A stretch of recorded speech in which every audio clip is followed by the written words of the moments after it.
Kite, Mhm. I have had the worst theory this week.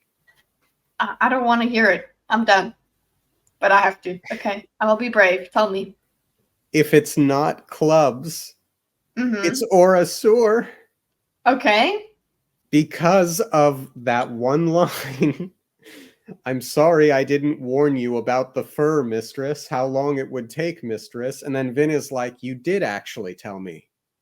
And we Ooh. and we noticed that, I mean, sure, we only had Vin's perspective on the matter as him being cold and distant, but our Mm-hmm. experiences after that point, I think we've commented on, or at least I've commented on, Orasor seeming nicer than Vin gave him credit for. And we don't know. We know that they can't kill humans, but is there a rule that says they can't kill Khandra? Ooh. Uh, yeah. It holds water. The fact. Look. I can explain away his comment about the not warning her about the fur as being passive aggressive, because it's like, I did warn you. Instead of saying I did warn you about the fur, it's like, oh well, clearly I did not. I'm so sorry that I didn't warn you, as a sort of passive aggression to. Okay, hold on, I've got a cat walking. Adorable. Okay. As a sort of passive aggressive stab at her, that it's like, I did warn you, so you shouldn't be commenting about this. That's how I understood it at the time. But yeah, it could be. You, I can't dispute your theory, other than I hope you're wrong. All of the other characters have had some degree of plausible deniability. Mm-hmm. Ham could reasonably say the things that Ham has said, especially if he does end up, in fact, being Ham. Mm-hmm. But thus far, that one line, as far as I can tell, is the only thing that just does not jive. Mm-hmm. I I agree. It doesn't jive, but I want you to be wrong. Is that okay? I mean, I want to be wrong because I'm enjoying The develop Dogasur. Yeah, Yes, or so developing into an interesting. Well, I mean, he was interesting already, but like, yeah, just the development of him on his own, and the relationship with Vin. exactly. And it would be devastating if Dogasur does betray her. Mm-hmm. And especially, it would be a little bit of a strange arc for her to start off thinking he's gonna betray me, and then go to he's not gonna betray me, because that's the arc, only for then Orasor to betray her. But it's Um, not the real Orso who's betraying her, so it's not real betrayal, Vin. that But definitely. but Vin's brain would be like, yeah, well, I trusted him and it didn't work out, so therefore never trusting ever again. Yeah. Don't be suspicious. Don't be Don't be suspicious. We're suspicious. suspicious. We are suspicious. My working theory now, I almost think it is more likely to be Orasur than clubs at this time. Okay. I just I just hope you're wrong. That's all. Because I want, like, I do want, yeah, I've just said, I do want Orisa to have gone through some sort of development. That's all. I agree. Hmm. And with that said, New chapter. new chapter. Hello and welcome to the No One Asked You podcast. For this particular series, I am joined by my wonderful co-host, Matt Darn Kitte. Dorkus and I are both going into the story completely new, with almost no knowledge of the story or world. Each segment, we intend to cover what happens in each new chapter and discuss our experience along the way. Hold on to your butts, because this is Ascension Unleashed, a blind read through. And today we'll be covering chapter 15. Chapter 15! What a scary chapter. Oh gosh. Yes. Just horror at every interval. What Yes. happened to Marsh? Where the hell is Marsh, man? Is this normal behavior for Marsh? I kind of think it might be. Just Kind that of he just. rude, though. It Yeah. is rude. Like, leave a note, maybe. Oh, yeah. Just something. Like, no, I'm just gonna mysteriously vanish. especially to Sazed. Like, why be rude to Sazed of all Yeah. Come on, people? bro. He puts in all of this effort to be your friend, even though you're a freak of nature. That was mean. Even though you are an inquisitor. There you go. And But he can't be bothered to say, hey, I need to go. I hope that that's what happened. I really hope that he was just being rude, that it's nothing actually dangerous, you know? Yeah. We know he was having some sort of weird feelings and vibes at the conventicle. So I kind of wonder if that is what happened. He had some sort of feeling and he was mystically drawn away. Yeah. Mystically drawn away. Mystic. But yeah, I was worried when he left that he had taken the scraping things with, but he didn't. So that's good. Good. Yeah. So him being gone, the only thing that's scary about it is he might not come back. Not that he's taken the knowledge with him. Yes. And then there's the scary village. Mm-hmm. Very scary village. I think of the smell a lot when thinking back to it. Spooky village, disturbing village. That's the word. Very disturbing. And I think back to Ellen's line in the last chapter. Well, I haven't heard any reports about roving bands of destructive monsters. Well, we're gonna get one soon, hopefully. And we've got Sazed going Sonic at the end of this chapter, which is which is fantastic. But it's still lurking in my mind that Sanderson might be doing one of those J.J. Abrams time is wonky, where reading two different timelines of events thing. So I'm curious to see what happens when he actually does get where he's going. See what time is he at? What timeline is he on? Yeah. Right, so we will get into it, I suppose. Yeah, let's go. I had determined that Alendi was the hero of ages, and I intended to prove it. I should have bowed before the will of the others. I shouldn't have insisted on traveling with Alendi to witness his journeys. It was inevitable that Alendi himself would find out what I believed him to be. Right, so we know that... we already knew that Quan got some pushback when he said Alendi was the hero of ages. But then he insisted on going to witness Alendi's journeys. Which is a little strange because Alendi, last we heard, had gone to the big city and became Quan's apprentice, right?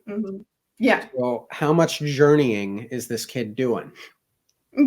Well, yeah, clearly something has happened to make him go journeying. And that probably coincides with why Quan thinks he's the hero of ages. I wonder how influential Quan himself is on getting Alendi to go adventuring, because there is this kind of, you can see that he's like, it was inevitable that Alendi would find out what I believed him to be, which is like, okay, that would make him start looking for ways that he fulfills the prophecies. Even though he himself in his journal does think, I don't know, it's kind of weird. Anything can be related to the prophecy. We know all of that internal stuff. Here we see Quan a bit feeling, I don't know, I see some guilt here. It's like, oh, I shouldn't have gone with him because I've clearly influenced him by being there. Right. And, darn my dogged nature. Darn my insistence, my stubbornness that I was right. Yeah. But darn his stubbornness that he was right. But the thing is, even Alendi had doubts. But remember, he goes, no, well, even if it's not me, it's better than no one. So. Right. Which I still don't think is a bad thing to think. Well, and also I refer back to my other thing of, this was all meant to happen in this way in any case. Things will still probably fulfill prophecy in any case. Yeah. Destiny. It will happen the way it's supposed to. Yeah, it's all happened the way it's supposed to. And then if we try to connect it to this chapter, how are we feeling about Sazed being Quan? Or how are we feeling about Sazed being the hero of ages, therefore Alendi, in the mirroring theory, the Wheel of Time theory, so to speak? I would say I'm still on the he's Quan because has suspicions. He's investigating. Sazed, I mean, is But isn't that a investigating. bit of a journey? Yeah, it is a journey. I get it. I'm still with the Quan being, dogged pursuit of That's true. of knowledge. That's what I see. So I'm not on the he's the hero of ages path yet. Gotcha. I still like the idea that it could be Marsh, but we'll see what happens when and if we get more Marsh. Mm-hmm. Yeah. Hopefully. Come on, we've lost Marsh once before. I can't do it again. Okay. So help me, if something happens to Marsh on the 8th day. Wait. Will we get a Marsh? Will we get a Marsh POV? That would be cool. Like when we find him. So cool. Yeah. Get a Marsh POV as Inquisitor. Let's do it. Come on. Bring it.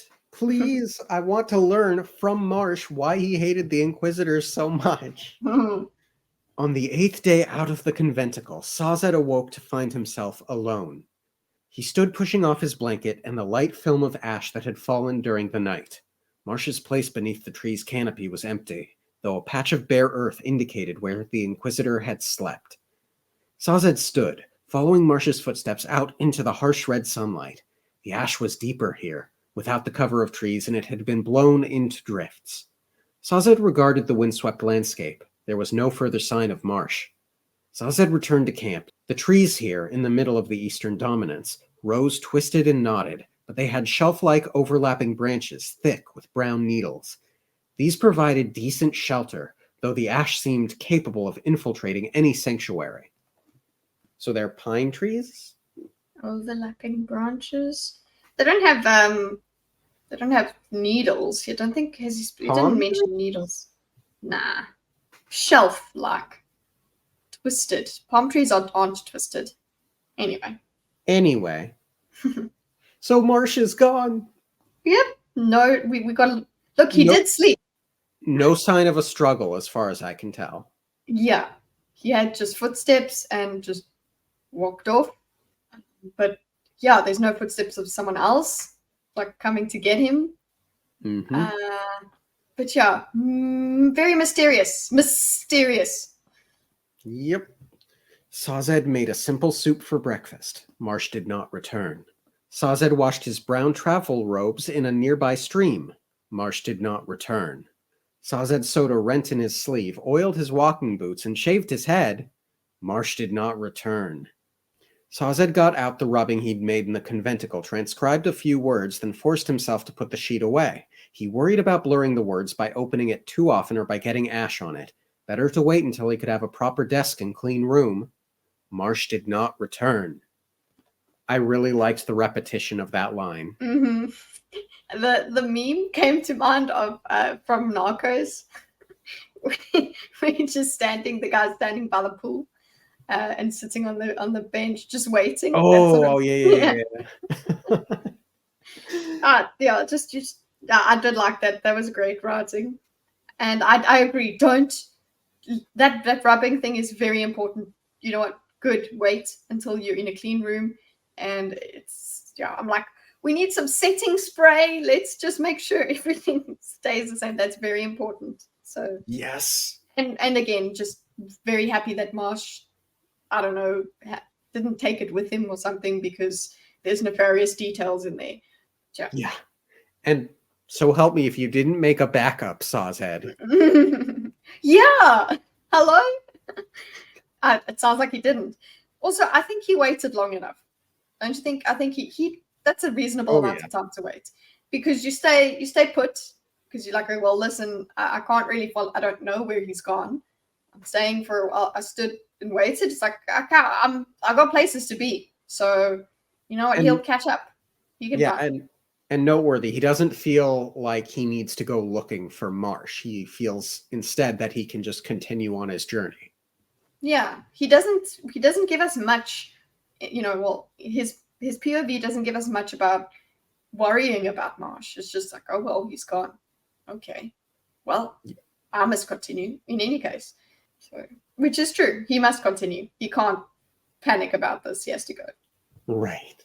Finally, Sazed left. He couldn't define the sense of urgency that he felt, part excitement to share what he had learned, part desire to see how Vin and the young King Elend Venture were handling events in Luthadel. Marsh knew the way. He would catch up. Also, another thing to just mention, just remind, like, thanks, Brandon Sanderson. You haven't given us a crumb of what Sazed has found at the Conventicle. Like, he manages to give us this whole POV without telling us anything new about what was found there. Nicely done. I want to know.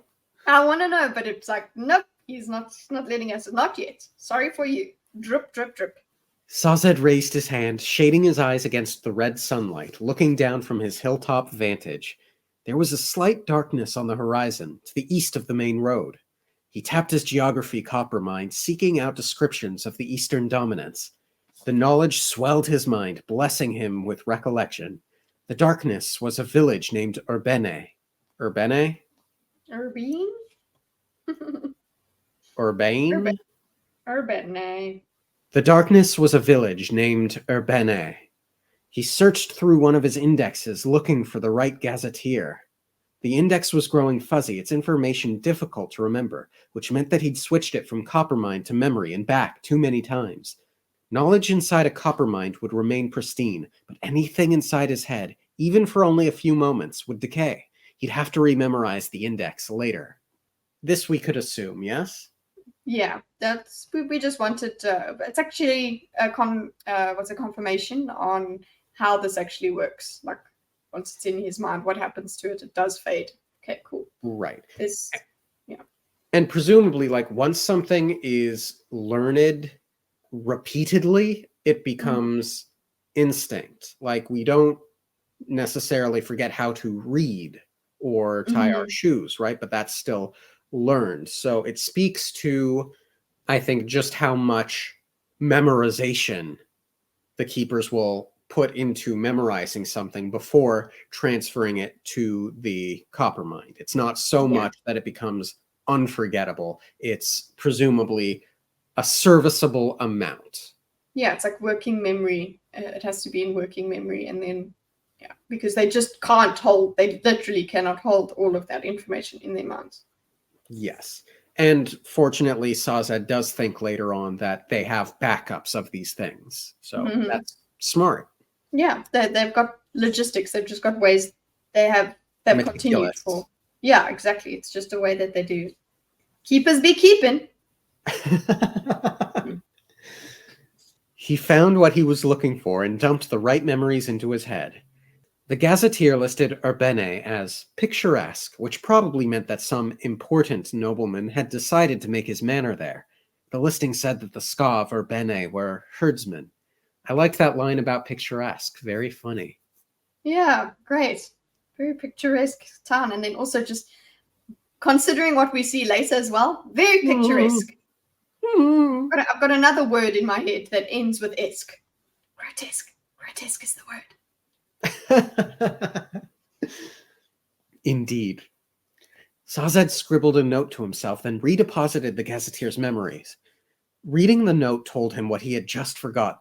Like the index, the gazetteer memories had inevitably decayed slightly during their stay in his head.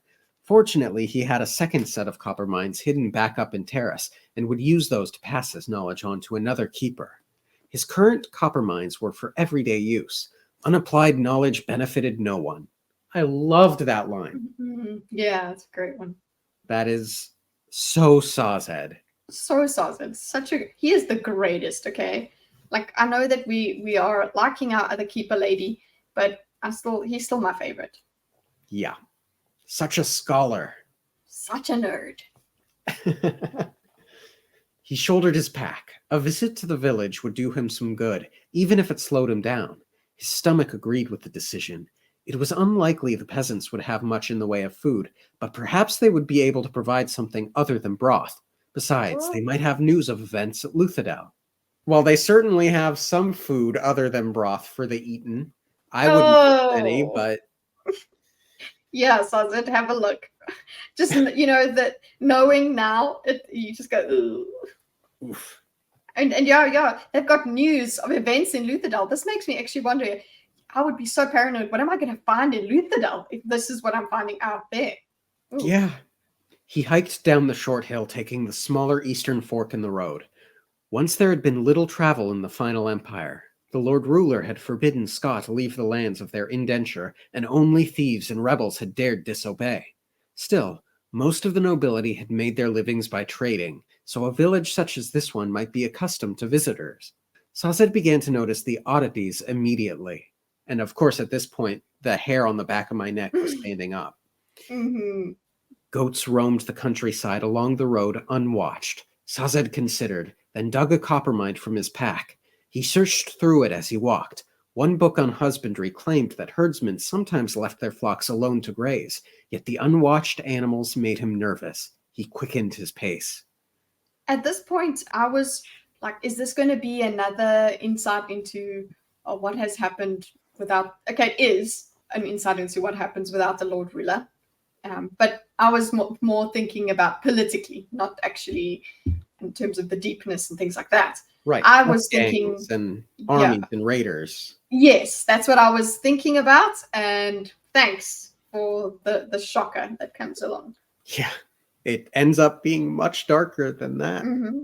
Yeah, a lot more decidedly close to what happens without the Lord Ruler. I didn't know we were reading a book from the horror genre. Mm-hmm. Does it very well. Yes. To the south, the Ska starve. Yet here, livestock is so plentiful that nobody can be spared to keep it safe from bandits or predators? The small village appeared in the distance. Sazed could almost convince himself that the lack of activity, the lack of movements in the streets, the derelict doors and shutters swinging in the breeze was due to his approach. Perhaps the people were so scared that they were hiding, or perhaps they simply were all out, tending flocks. Sazed stopped. A shift in the wind brought a telltale scent from the village. The Ska weren't hiding, and they hadn't fled. It was the scent of rotting bodies. That's just the immediate thing that stayed with me the whole way. Just this. I love what happens here, actually. Let's go here. Oh, yeah, and I knew he was about to do what he's about to do. Oh, well, I didn't. I was just excited. I was just happy when you did. I was like, because I was too busy reeling from the smell myself, okay? Well, for me, it's exactly what I would do. I was too busy reeling. I wasn't thinking about being Sazed. Suddenly urgent, Sazed pulled out a small ring, a scent tin mind, and slipped it on his thumb. The smell on the wind didn't seem like that of a slaughter. It was a mustier, dirtier smell. A smell not only of death, but of corruption, unwashed bodies, and waste. He reversed the use of the tin mind, filling it instead of tapping it, and his ability to smell grew very weak, keeping him from gagging. Very clever. Very clever. He continued on, carefully entering the village proper. Like most Ska villages, Urbene was organized simply. It had a group of 10 large hovels built in a loose circle with a well at the center. The buildings were wood, and for thatching they used the needle-bearing branches from the trees he'd seen. Ah, so that's why you were saying that they are... He didn't talk about needles, did he, before? Either way, but there we go. Okay, fine. I get it. Sorry. It's possible that the needles had just needled their way into my mind. Mm-hmm. Thank you for that. You're welcome. It was terrible. Thanks, I love it. Thanks, I hate it. Overseers' huts, along with a fine nobleman's manor, stood a little farther up the valley. If it hadn't been for the smell and the sense of haunted emptiness, Sazed might have agreed with his gazetteer's description of Urbene.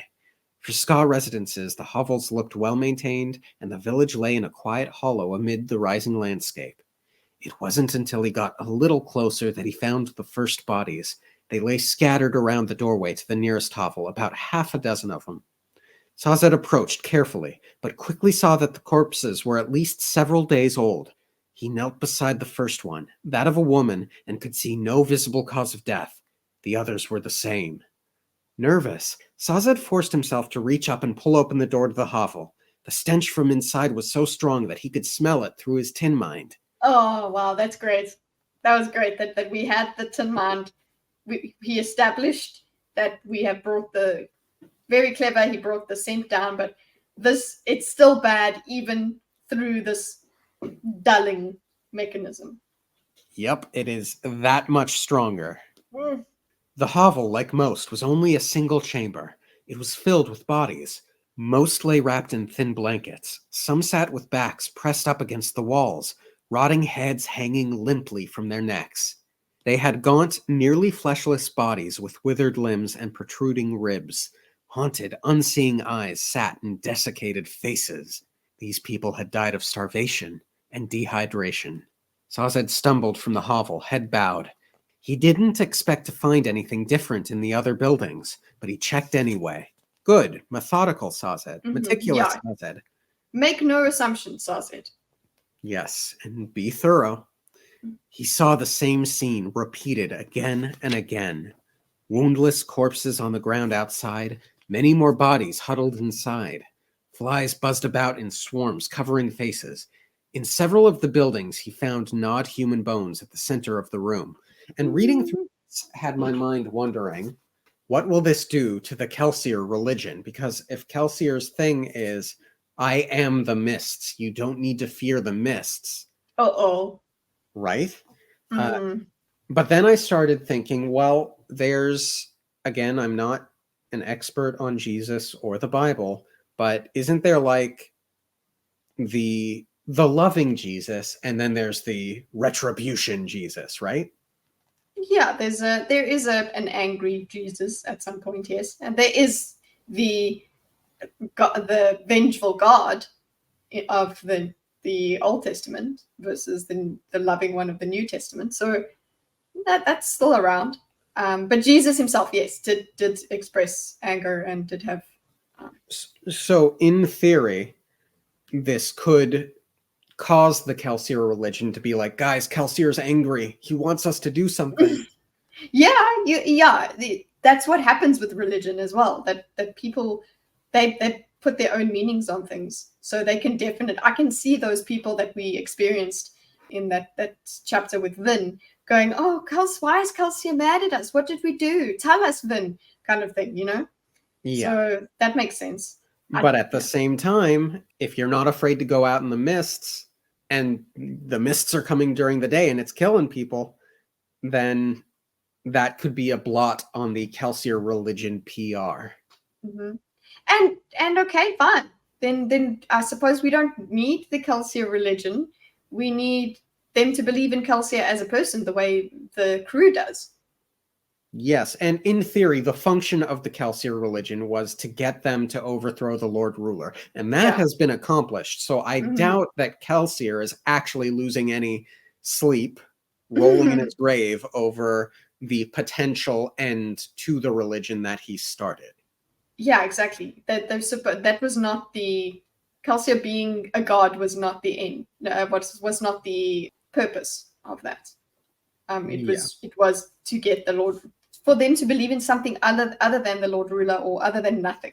And I'm pretty sure that Kelsier actively wanted Sazed to be teaching the other religions more so than his own, or at least that was the impression that I'm choosing to have from the first. Yeah. And we know that Vin as well nobody really wants this religion to continue in any case, because it's still false. If you know, saying that it's not that he is a god, he's still just a guy. I do want people to have hope and to see him as a symbol, but they don't have to see him as a god. We already had that. Right. He stumbled out of the final hovel, breathing deeply through his mouth. Dozens of people, over 100 total, dead for no obvious reason. What could possibly have caused so many of them to simply sit hidden in their houses while they ran out of food and water? How could they have starved when there were beasts running free? And what had killed those that he'd found outside, lying in the ash? They didn't seem as emaciated as the ones inside, though from the level of decomposition it was difficult to tell. Also noteworthy, I just thought of this, lots of dead ska, not lots of dead livestock. Yes, it is that, but he does. Okay, well, we'll get to it. There is some discussion of what's happened to the livestock, but it's not like the whole herd has been taken out. Right. So it would seem this thing isn't really that attracted to animals. That's what we're learning here. Yeah. I mean, it's gone. It's moved on as well. It's no longer here. So, yeah, it definitely does not care for animals. I must have been mistaken about this starvation. It must have been a plague of some sort, a disease. That is a much more logical explanation. He searched through his medical coppermind. Surely there were diseases that could strike quickly, leaving their victims weakened, and the survivors must have fled, leaving behind their loved ones, not taking any of the animals from their pastures. Sazed frowned. At that moment he thought he heard something. He spun, drawing auditory power from his hearing tin mind. The sounds were there, the sound of breathing, the sound of movement, coming from one of the hovels he'd visited. He dashed forward, throwing open the door, looking again on the sorry dead. The corpses lay where they had been before. Sazed studied them very carefully, this time watching until he found the one whose chest was moving. By the forgotten gods! The man didn't need to work hard to feign death. His hair had fallen out, and his eyes were sunken into his face. Though he didn't look particularly starved, Sazed must have missed seeing him because of his dirty, almost corpse-like body. Sazed stepped toward the man. I am a friend, he said quietly. The man remained motionless. Sazed frowned as he walked forward and laid a hand on the man's shoulder. The man's eyes snapped open and he cried out, jumping to his feet. Dazed and frenzied, he scrambled over corpses, moving to the back of the room. He huddled down, staring at Sazed. Please, Sazed said, setting down his pack. You mustn't be afraid. The only food he had, besides broth spices, was a few handfuls of meal, but he pulled some out. I have food. The man shook his head. There is no food, he whispered. We ate it all, except the food. His eyes darted toward the center of the room, toward the bones Sazed had noticed earlier, uncooked, gnawed on, placed in a pile beneath a ragged cloth as if to hide them. I didn't eat the food, the man whispered. I know, Sazed said, taking a step forward, but there is other food, outside. Can't go outside. Why not? The man looked down. Mist. Sazed glanced toward the doorway. The sun was nearing the horizon, but wouldn't set for another hour or so. There was no mist. Not now, anyway. Sazed felt a chill. He slowly turned back toward the man. Mist during the day? The man nodded. So there's no denying it now. Mm-hmm. Yep. He fought so hard, but it makes sense. Mm-hmm. Mist during the day? The man nodded. And it stayed? It didn't go away after a few hours? The man shook his head. Days, weeks, all mist. Lord Ruler, Sazed thought, then caught himself. It had been a long time since he'd sworn by that creature's name, even in his thoughts. Good, Sazed, but also, man, that means this is important. Yeah, we've noticed, like say, when Ellen swears by it and things like that, and we pointed out when people do it, but Sazed pointed it out to himself, and he's like, oh, oopsie, caught myself doing that. But also, it makes sense that you actually, you know what, the Lord Ruler's absence has resulted in this, so it works. Lord Ruler, yes, it's because the Lord Ruler is no longer here. But yeah, I like that he goes sworn by that creature's name, because it's still a creature. He's still a tyrant. Doesn't change it. Yeah. And he catches himself, but it was a very instinctual thing. And I think it lends itself to the horror vibes of this chapter. Mm-hmm. We're scared. Yeah. He's scared. His scared is feeding our scared. Yeah. The smell, guys. The smell. But for the mists to come during the day, then to stay, if this man were to be believed, for weeks. Sazed could imagine the Ska frightened in their hovels, 1,000 years of terror, tradition, and superstition keeping them from venturing outside. But to remain inside until they starved? Even their fear of the mist, deep-seated though it was, wouldn't have been enough to make them starve themselves to death, would it? Why didn't you leave? Sazed asked quietly. Some did, the man said, nodding as if to himself. Jel, you know what happened to him. Sazed frowned. Dead? Taken by the mist. Oh, how he shook. Was a bull-headed one, you know. Old Jel. Oh, how he shook, how he writhed when it took him. Sazed closed his eyes. The corpses I found outside the doors. Some got away, the man said. Sazed snapped his eyes open. What? The crazed villager nodded again. Some got away, you know. They called to us after leaving the village, said it was all right. It didn't take them. Don't know why. It killed others, though. Some it shook to the ground, but they got up later. Some it killed. They got up later. Oh my god, are we getting the undead here? Oh gosh, this is so... What? Well, I had flashbacks all the way back to the prologue of the first book. About how they were scared that that little girl's voice knocking at the door was a mist wraith. Now, obviously, we know what mist wraiths are, but that superstition could well mean that whatever this mist is could potentially talk. It could potentially raise the dead. That would be a very scary possess. And it seems like, and they called out to and said it was all right. So it didn't take them. So it's like it's luring them out. So it's sapient.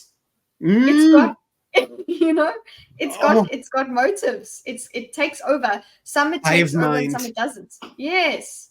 So and it's taken them on. Like who? Oh god. It's possible that those legends blended. You know, so you got like the mist wraiths and the Khandra, it took your face and whatever that thing. But then also the legend of what the mist was like, the deepness was like before the Lord Ruler, it might have done something like that.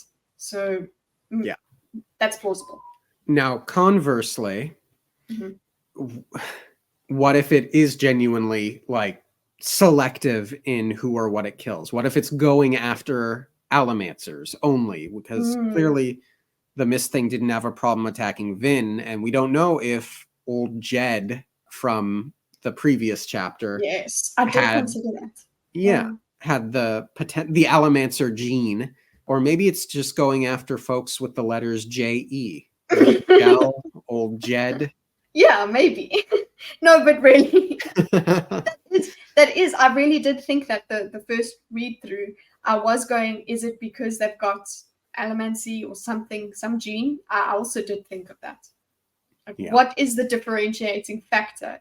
Is it like, at first I was like, oh, the usual thing with possession is like, is there some weakness or something in them? But the allomancy gene or whatever purpose, that seems more plausible to me. Right. The mist let some survive, but it killed others? The man didn't answer. He sat down, and now he lay back, his unfocused stare directed at the ceiling. Please, you must answer me. Who did it kill, and who did it let pass? What is the connection? The man turned toward him. Time for food, he said, then rose. He wandered over to a corpse, then pulled on an arm, ripping the rotted meat free. Yeah, gross, and it's rotted meat. It's not even fresh. Yeah, it's not good. It's not cooked, nothing. Just don't eat the brains. Everything else should be fine. Just don't eat the brain. It was easy to see why he hadn't starved to death like the others. Sazed pushed aside nausea, striding across the room and grabbing the man's arm as he raised the near-fleshless bone to his lips. The man froze, then looked up at Sazed. It's not mine! He yelped, dropping the bone and running to the back of the room. Sazed stood for a moment.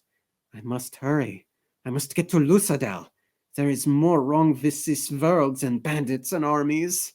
The wild man watched with a feral sort of terror as Sazed picked up his pack, then paused and set it down again. He pulled out his largest pewter mind.